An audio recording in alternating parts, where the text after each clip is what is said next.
Oh, well, yeah, it's another Monday. At least I'm halfway through it at the recording of this video. When I get off work, I consider Monday to be over.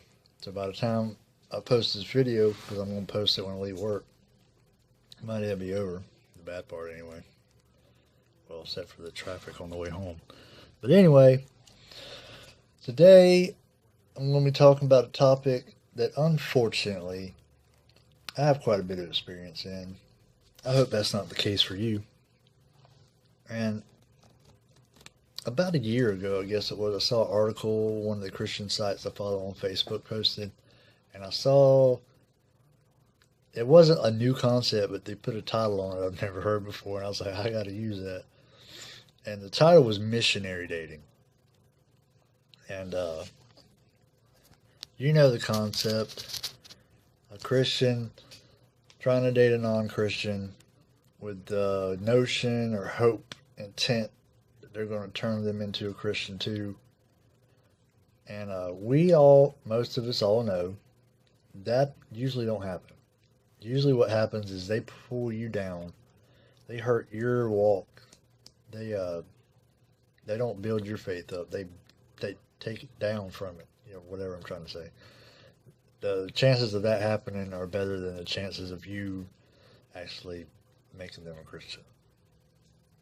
But like the Apostle Paul says in First Corinthians 7, starting in verse 8, I say therefore to the unmarried and widows, it is good for them if they abide even as he was single. But if they cannot contain, let them marry, for it is better to marry than to burn. And Paul's saying, you'll have a better walk, a better Christian walk, if you stay single. When you think about it, and I can't argue with it, because I have all the time in the world to study the Bible and theology and so on and so forth. More time as a single person than I would if I was with somebody. So I can see his point that you'd have a better walk staying single, but then he also says, if you cannot contain, let them marry. So he understands that most people probably aren't going to stay single their whole life. I mean, they're not going to settle for that. They're not going to be like, oh yeah, I'm going to stay single forever. They're going to look for love. They're going to look for a relationship to get into. Those people want that companionship. So keeping that in mind, we flip to 2 Corinthians 6:14. Be ye not unequally yoked together with unbelievers, for what fellowship hath righteousness with unrighteousness, and what communion hath light with darkness? So he's saying, if you can't stay single, and you do need to get into a relationship, make sure it's with someone who believes the same as you do. A Christian wouldn't date someone who didn't believe the same, a Christian wouldn't date an atheist, a Christian wouldn't date a Muslim. They're just diametrically opposed. They don't go together. And like it says in Amos, I guess I'll turn there. Amos 3:3, can two walk together except they be agreed? How can you walk with someone if y'all don't agree? And I have friends on Facebook, and we can get along just fine. And then there's some things that we don't agree with, and we just don't touch those subjects. But if you're walking with someone in a relationship, it's probably best that the things that you disagree on are just minor things that don't matter. Like, you like seafood, they don't like seafood. Little things that don't matter. And I would add to what Paul's saying, make sure that your doctrines line up. That might not come into many people's minds, but it does for me. Like, I'm a Baptist, and I'm not saying everybody should be a Baptist, But I couldn't date someone that was like a charismatic Pentecostal, talking in tongues and all kind of flailing around on the ground. Same way I couldn't date a hardcore Catholic that believes in a bunch of stuff I don't believe in. So make sure your doctrines are lined up as well. I mean, at least as close as you can on the important stuff. And don't don't don't get down on it. Don't what's the word I'm looking for? Don't give up. Sometimes I'll get down and I'll start thinking, Lord, I pray for this all the time. You know what I'm asking for. When's it coming? And I'll get to the point where I'm like, it's just not going to happen. It's just not going to happen. And then I remember Mark 11:24. Jesus said, "Therefore I say unto you, what things soever you desire when you pray, believe that you receive them and you shall have them." And that's all I need to know. I'm like, you're right, Lord.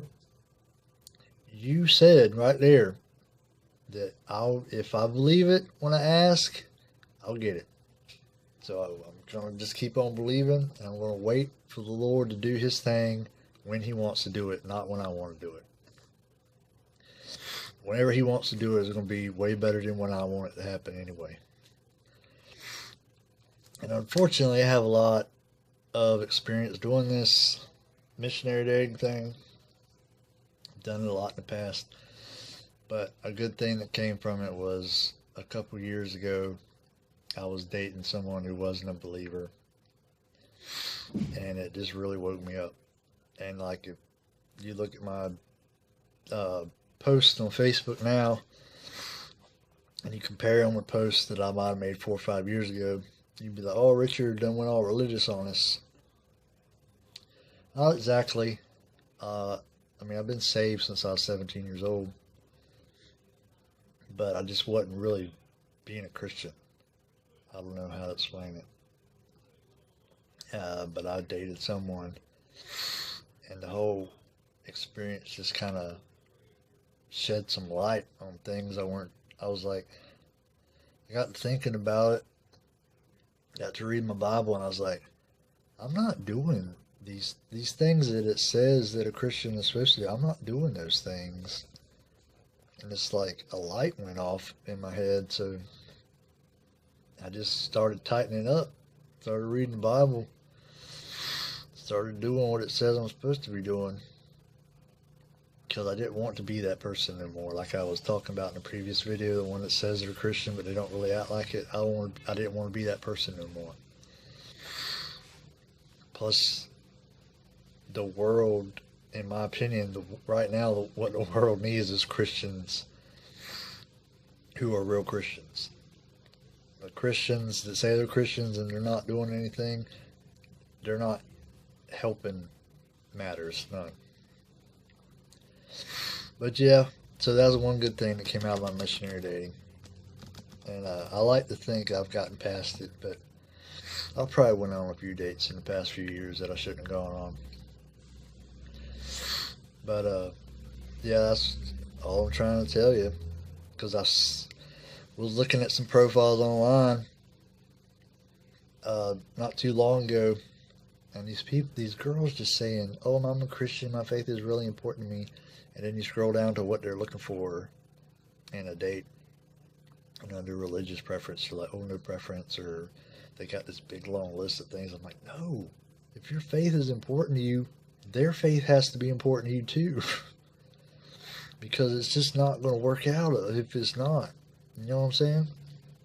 So make sure that whoever you're going to date is lined up as close as you can get it. I mean, nobody's going to be perfect.